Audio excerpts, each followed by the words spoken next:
ನಮಸ್ಕಾರ ಎಲ್ಲರಿಗೂ. ನಾವು ರೀ ಇವತ್ತು ಗೋಧಿ ಹಿಟ್ಟಿನ ಪೂರಿ ರೀ ಬೆಟಗೇರಿ ಚಟ್ನಿ ಮಾಡಿ ತೋರ್ಸಾತೀವಿ ರೀ. ಬೆಟಗೇರಿ ಚಟ್ನಿ ತಿನ್ಬೇಕು ಅನಿಸ್ತಂದ್ರೆ ಬೆಟಗೇರಿಗೆ ಹೋಗ್ಬೇಕಂತೇನಿಲ್ಲ ನೋಡ್ರಿ. ಈಗ ಮನ್ಯಾಗ ಮಾಡ್ರು ಬೆಟಗೇರಿ ಹೋಟೆಲ್ನಾಗ ಯಾವ ರೀತಿ ಚಟ್ನಿ ಮಾಡಿರ್ತಾರಲ್ಲ ಅದೇ ರೀತಿನ ಚಟ್ನಿ ಮನ್ಯಾಗ ಮಾಡ್ರೂ ಬರ್ತೈತೆ ರೀ. ಆ ಚಟ್ನಿ ಮಾಡೋಕೆ ಭಾಳ ಎಂತಿ ಕಷ್ಟ ಇಲ್ಲರಿ, ಭಾಳ ಸುಲಭ ಐತ್ರಿ. ಅದ್ರ ಜೊತೆ ಎಂತಿ ಗೋಧಿ ಹಿಟ್ಟಿನ ಪೂರಿನೂ ಮಾಡಿ ತೋರಿಸ್ತೀವಿ. ಇದನ್ನು ಹೆಂಗೆ ಮಾಡೋತೆ ನೋಡೋಣ ಬರ್ರಿ. ಮೊದಲಿಗೆ ಎಂತಿ ಬೆಟಗೇರಿ ಚಟ್ನಿ ಮಾಡೋಕೆ ನಾವು ಅರ್ಧ ಕಪ್ ಪುಟಾಣಿ ತೊಗೊಂಡಿವ್ರಿ.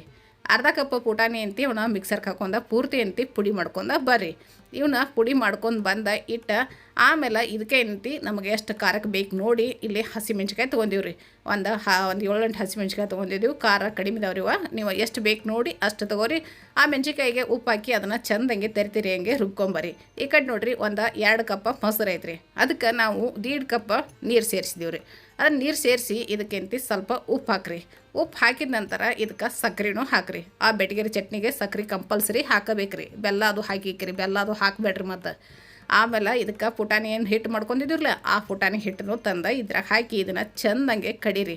ಇದನ್ನು ಚಂದಂಗೆ ಕಡ್ದು ಇಟ್ಕೊಂಡು ಈ ಕಡೆಯಿಂದ ಒಗ್ಗರಣೆ ಮಾಡೋಣ್ರಿ. ಇದಕ್ಕೆ ಒಗ್ಗರಣೆಗೆ ಎಣ್ಣೆ ಕಾಯಕ್ಕೆ ಇಟ್ಟಿದ್ದೀವಿ ರೀ. ಎಣ್ಣೆ ಕಾದಾದ ನಂತರ ಅದಕ್ಕೆ ಸಾಸಿವೆ ಹಾಕ್ರಿ. ಸಾಸಿವೆ ಚಟಪಟ ಸಿಡಿಯಾನ ಜೀರಿಗೆನೂ ಹಾಕ್ರಿ.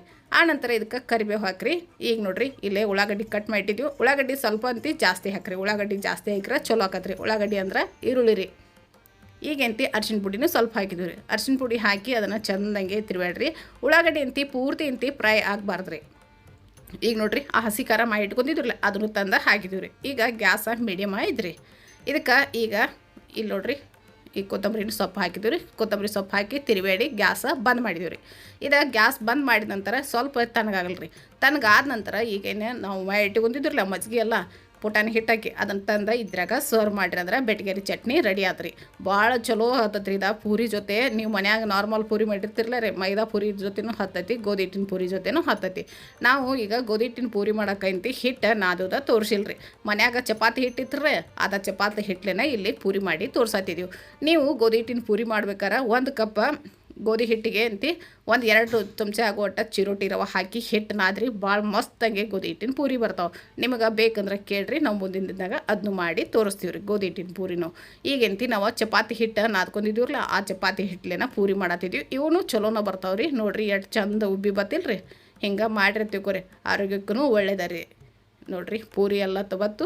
ಈಗ ನಾವು ಆ ಪ್ಲೇಟಿಗೆ ಸರ್ವ್ ಮಾಡತ್ತಿದ್ದೀವಿ. ಹಿಂಗೆ ನೀವು ಪೂರಿ ಬೆಟಗೇರಿ ಚಟ್ನಿ ಒಂದು ಸಲ ಮಾಡಿ ಹೆಂಗೆ ಬಂದಿತ್ತೇಳಿ ಕಮೆಂಟ್ನಾಗ ತಿಳಿಸ್ರಿ. ನಮ್ಮ ಚಾನಲ್ನ ಇಲ್ಲಿ ತನಕ ನೋಡತ್ತೀರಂದ್ರೆ ಸಬ್ಸ್ಕ್ರೈಬ್ ಮಾಡಿಲ್ಲಂದ್ರೆ ಸಬ್ಸ್ಕ್ರೈಬ್ ಮಾಡಿರಿ. ಬೇರೆದವ್ರಿಗೂ ಶೇರ್ ಮಾಡಿರಿ. ಇಡೋದಾಗ ಹೆಂಗೆ ಬಂದೈತೆ ತಿಳಿಸೋದ ಕಮೆಂಟ್ನಾಗ ಮರಿಬೇಡ್ರಿ.